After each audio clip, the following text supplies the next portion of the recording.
Welcome, everyone. Dr. Thor here, the man who talks to machines. Get ready for Gnosis. Well, I just completed listening to the audiobook by Maye Musk, the mother of Elon Musk, which I always think is fascinating to look into the background of people, find out where they're coming from, and who kind of brought them up. The name of her book is A Woman Makes a Plan. Advice for a Lifetime of Adventure, Beauty, and Success. This is kind of an odd book. It opened up and I was kind of bored and surprised of the nature of it. But we have to understand the kind of person she was and the family came from. I was under the impression that he grew up in a very wealthy family most of his childhood.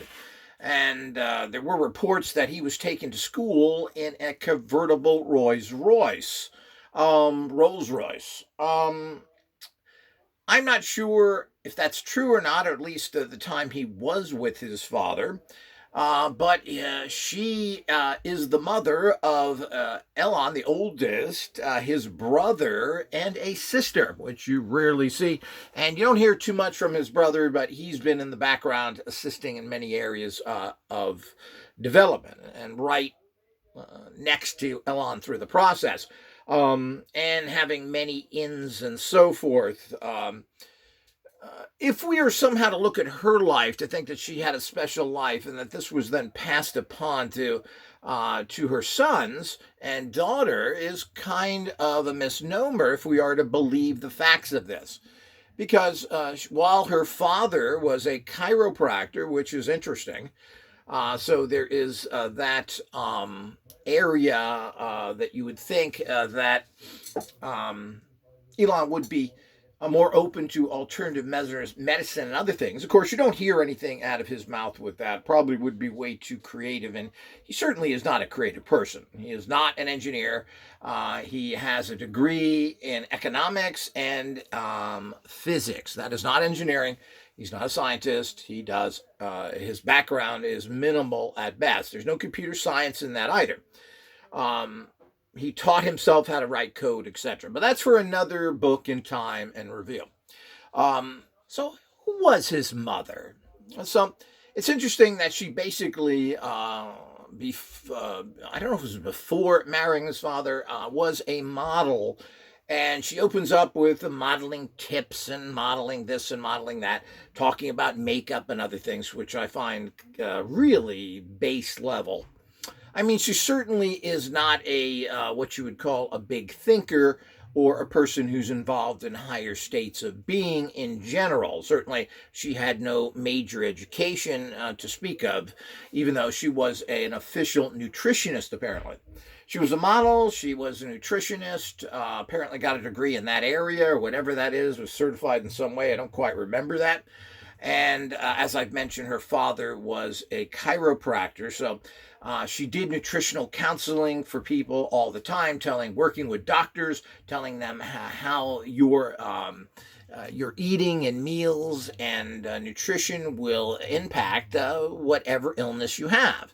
And apparently was successful at that, and doctors were able to hire her because she got good results with the patients.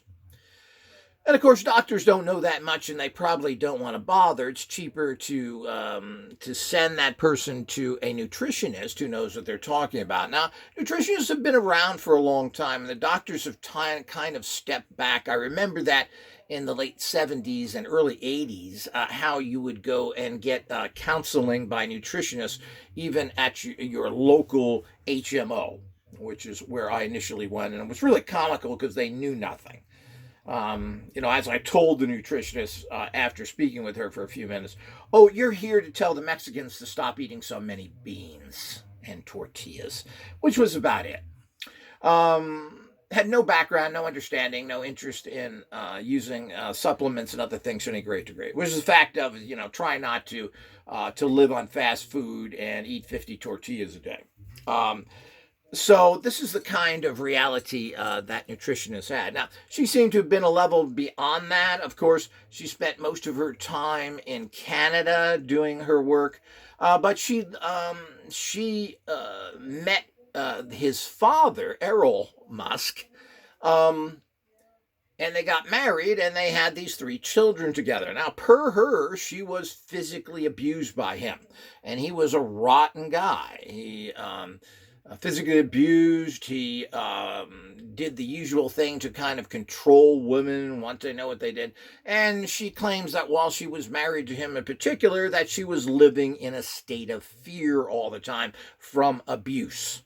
This is relatively common in this world. This is how little men try and be big men because they don't have any balls to fight the world.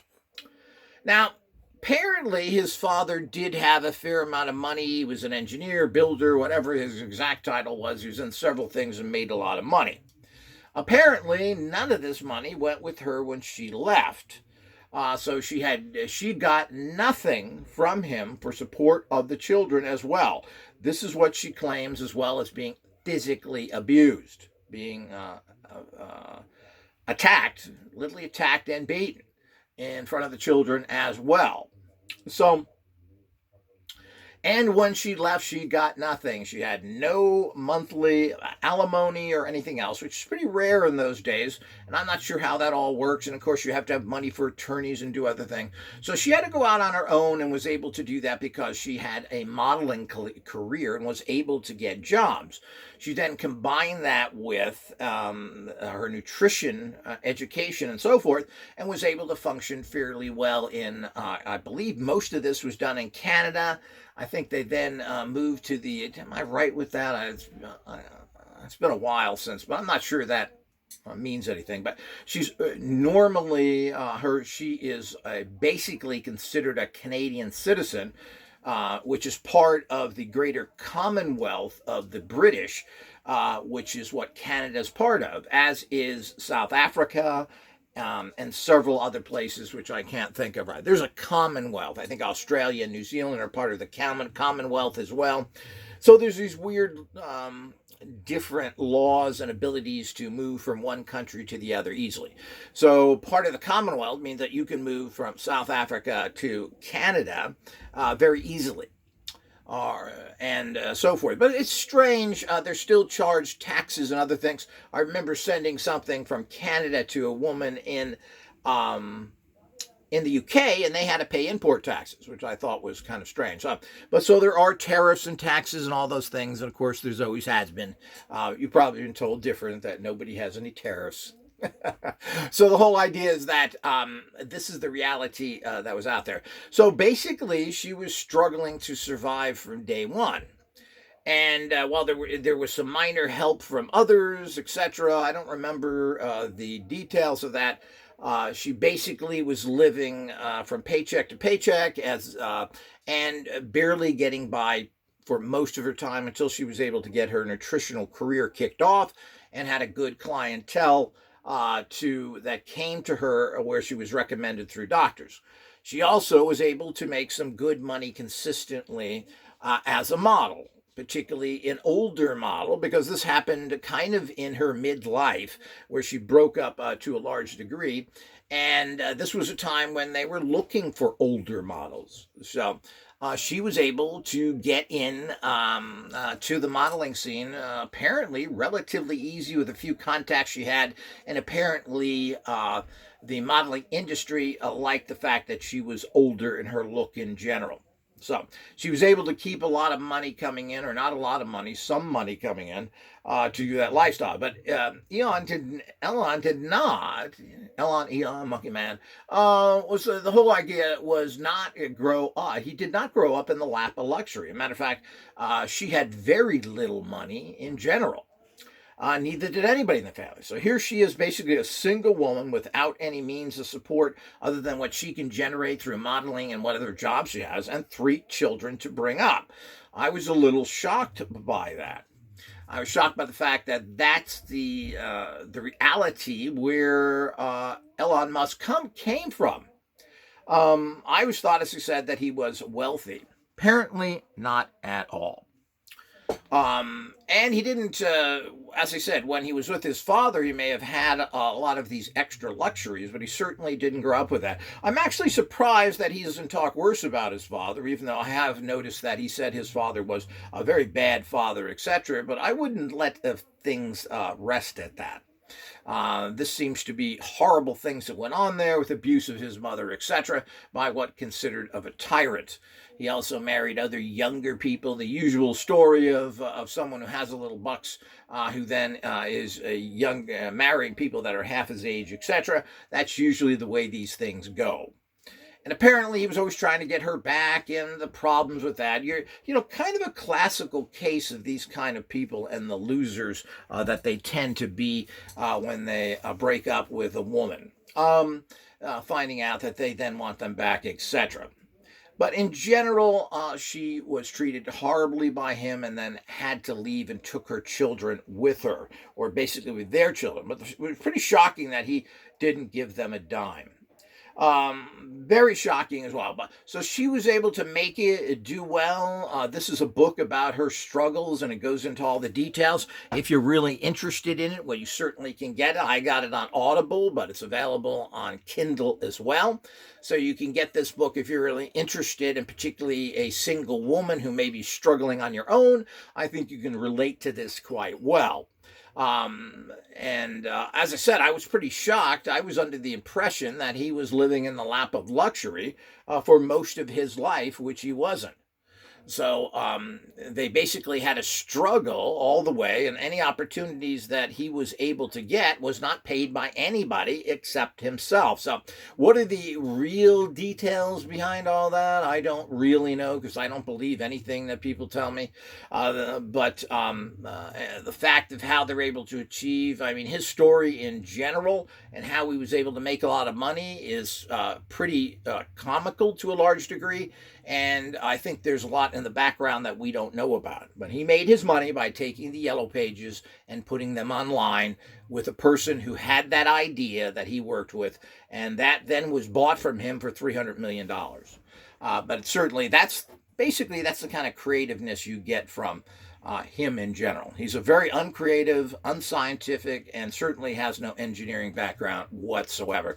And few people understand that, but that is the reality of him and so forth. And I will be going into what he's done. But certainly he wasn't an Ivy League boy that went from one fancy school to another, even though he was able to pull that off, apparently. And not to say that he was an ignorant buffoon or anything. He certainly was able, I'm sure, to score high on his SAT tests and all those to get into these schools. How he was able to get into these schools and the money involved is another thing. So all of this, doesn't add up. But basically, he grew up with nothing, struggling all the time with his mother and his two siblings to try to make his way in life with a mother that had virtually nothing. So, who made it all her life. And as she said, a woman makes a plan. What was her plan? To deal with all this, to get out of this, to make a better life for herself. And she was able to do it herself here. And this book explains that. So if that's your situation or you find that interesting, this certainly is a book that would be something that you would enjoy reading. But I've given you a nutshell of it. It's fascinating. I didn't know that exactly was the full story. I do know that they were divorced, but I thought this was later in life and so forth. But the bottom line, it wasn't. So he was growing up while all of this was going on, living in very primitive, even poor conditions for a lot of his life. And she was fortunately able to do well mostly because of being able to model. And at the time, for one reason or another, she was able to get in with modeling companies or organizations or whatever they're called that were looking for older women at that particular time. And they hired her. And again, then she went into her nutrition reality, helped doctors with nutrition, built up a fairly good following that way, and was able to do fairly well for herself. So quite an interesting little story with all the background. I'm always seeking to find out what is the true story, what's behind the story, what is behind the scenes of all these people who create a high level of success. And certainly his brother has done the same thing with marrying into money, and of course they've been working together closely. Both the brothers and the sister apparently is in a movie and media production, another little area that could have helped all of them do better as well. So as a small little group, they wielded a lot more power than people think. His brother married from what I understand, a Texas socialite and got into a lot of money and banking, etc. You just wonder how this all happens from people that basically have nothing. And while Daddy was a little bit rich, his like most rich people I know, they keep their wallet sewn together that only they open up for their purposes. You never benefit from it. Rich people abuse you, holding over pennies over your head that, someday you'll get this, kiddo. And of course, that never happens. So I hope you enjoyed this. More insights into humanity and the world out there, and we can all learn a lesson from this.